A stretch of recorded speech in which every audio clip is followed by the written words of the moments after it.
अस्सलामु अलैकुम मोहतरम सामईन और नाजरीन। अल्हम्दुलिल्लाह रमज़ान मुबारक की आमद करीब है।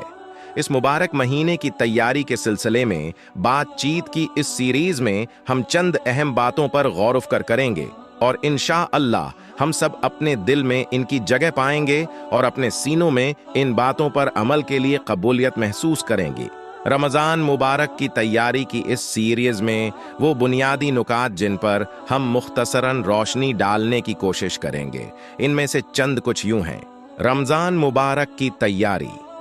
रमज़ान मुबारक का इस्तकबाल और मकसद: नमाज, तलावत कुरान पाक और तर्जुमा, सलातु तस्बीह, तरावीह, क़ियाम लील, दुआ, मसनून दुआएं और अज़कार, तौबा इस्तग़फ़ार, सुन्नत। रमज़ान मुबारक के लिए पहली चीज़ जिस पर हमें तवज्जह देनी चाहिए वो है उस मुबारक महीने की आमद से पहले उसकी तैयारी। आम रोज़मर्रा ज़िंदगी की मिसाल ले लें, किसी भी अहम काम के लिए तैयारी लाजमी है। इम्तिहान को ही ले लीजिए, तैयारी के बगैर दिया जाए तो उसका वो नतीजा हमें नहीं मिलता जो मिलना चाहिए।